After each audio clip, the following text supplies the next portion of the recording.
Zazaca yok olan diller, yüz tutmuş diller arasında yer almaktadır. Türkiye'de 36 tane dil konuşulmakta. Dünyada 7206 dil konuşulmakta. 3500 hareket halinde. Şimdi anayasanın yapılaması var günümüzde.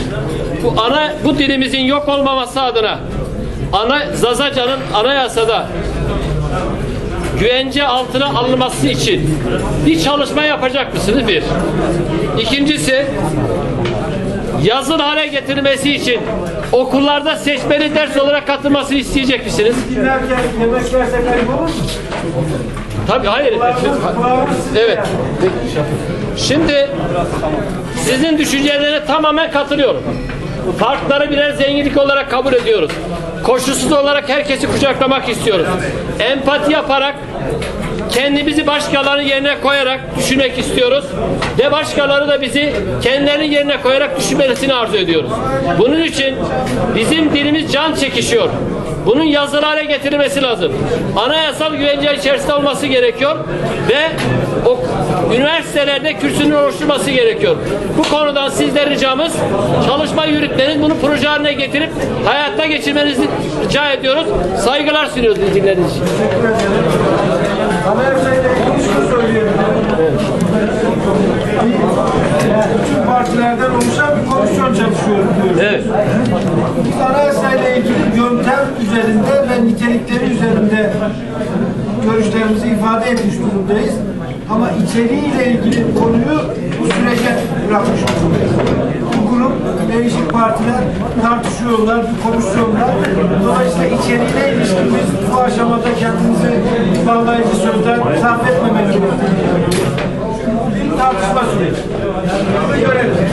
Neler çıkacağını hep birlikte göreceğiz. Ama kişisel olarak şöyle söyleyeyim. Anayasada etnik grupların isimlerinin sayılmasını ben doğru bulmuyorum. Ama anayasa bunların önüne engel çıkarıcı hükümler içermeli. Esas olan budur. Çünkü neyi sayarsanız, tadat ederseniz edin mutlaka eksik bıraktığınız bir şeyler olur.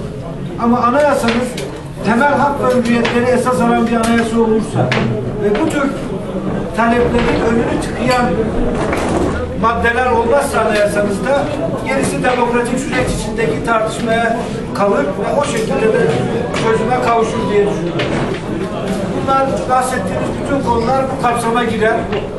Şunu bir de vurgulamak isterim. Demokrasi dediğiniz hadise bir defada her şeyin çözüldüğü bir rejim değil.